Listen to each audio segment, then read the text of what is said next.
আসসালামু আলাইকুম, সবাই কেমন আছো? আজকে আমি আরেকটি রেসিপি রান্না করে দেখাবো। রেসিপিটি হলো পালং শাক দিয়ে মুরগির মাংস।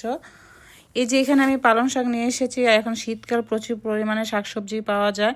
তো পালং শাকটা দিয়ে কখনো মুরগির মাংস তোমরা খেয়েছো কিনা জানি না। আমি আজকে রান্না করে দেখাবো, আমার রেসিপিটি তোমরা ফলো করতে পারো।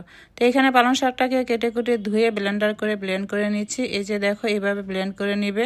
তোমরা চাইলে শিলপাটাতেও বেটে নিতে পারো। এখন মাংসটাকে আমি সব মশলা দিয়ে মেখে নেব। দিয়ে দিয়েছি হলুদ গুঁড়ো, মরিচ গুঁড়ো, লবণ এবং লেবুর রস। ফার্মের মুরগি যেহেতু একটু গন্ধ আসতে পারে, তার জন্য লেবু রসটা দিয়েছি। তো আমি মাংসটাকে ম্যারিনেট করে নিচ্ছি। এখন ফ্রাই প্যানে দিয়ে দিচ্ছি সরিষার তেল। তোমরা চাইলে সয়াবিন তেল দিয়ে রান্না করতে পারো। তো মাংসটা এখন আমি ফ্রাই করে নিব। মাংসটা একটু ভালো করে ভাজতে হবে, লাল লাল করে ভাজলেই হবে। বাচ্চারা তো অনেক সময় শাক খেতে চায় না, এভাবে বাচ্চাদেরকে শাক দিয়ে মাংস রান্না করে দিলে তারা চেটেপুটে খাবে। তো এখন কড়াইতে দিয়ে দিচ্ছি তেল, দিয়ে দিচ্ছি দারচিনি, এলাচ এবং লবঙ্গ। তারপরে দিয়ে দিচ্ছি 2টা তেজপাতা। মশলাটাকে ভেজে এখন আমি দিয়ে দিব পেঁয়াজ কুচি। পেঁয়াজ কুচিটা যখন ভাজা হয়ে যাবে তখন বাকি মশলাগুলো অ্যাড করব। দিয়ে দিচ্ছি আদা বাটা, রসুন বাটা। তো পেঁয়াজের সাথে মশলাটাকে আবার ভেজে নিচ্ছি। দিয়ে দিচ্ছি পরিমাণ মতো লবণ, হলুদ গুঁড়ো, মরিচ গুঁড়ো, ধনের গুঁড়ো। সব মশলাটাকে ভালো করে আমি কষিয়ে নিব। সব মশলা কষানো হয়ে গিয়েছে। এখন আমি পালং শাকটা দিয়ে দিচ্ছি, যেটা আমি ব্লেন্ড করে নিয়েছিলাম।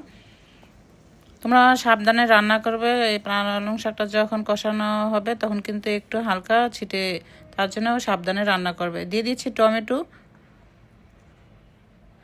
তারপর ভেজে রাখা মাংসটা দিয়ে দিচ্ছি। তোমরা চাইলে এখানে টক দিয়ে দিতে পারো। আমি কিন্তু এখানে কোনো পানি অ্যাড করব না, পালং শাকে যা আছে তাই হবে। পালং শাকটার সাথে আমি ভালো করে মাংসটাকে মিশিয়ে নিচ্ছি। অনবরত নাড়তে হবে যেন নিচে দিয়ে লেগে না যায়। একটু পর পর ঢাকনা উল্টে নাড়তে হবে। তারপরে দিয়ে দিচ্ছি জিরের গুঁড়ো, আবার নেড়ে চেড়ে দিচ্ছি। এখন দিয়ে দিয়েছি গরম মশলার গুঁড়ো। এটা গরম ভাতের সাথে বা পরোটার সাথে, যে কোনো রুটির সাথে খেতে যে কি ভালো লাগে। দেখো আমার রান্নাটা হয়ে গিয়েছে, খেতে যে কি লোভনীয় লাগবে। তোমরা যদি শুধু একবার ট্রাই করে দেখো, আসলে এই রান্নাটা অনেক মজা লাগে। তা আজকের ভিডিওটা কেমন হয়েছে অবশ্যই লাইক, শেয়ার, কমেন্ট করে জানাবে, যাতে আমি ভিডিও ছাড়া মাত্র তোমাদের কাছে পৌঁছে যায়। তোমাদের ভালোবাসায় আমি আমার যাত্রাটা অনেক দূরে নিয়ে যেতে চাই।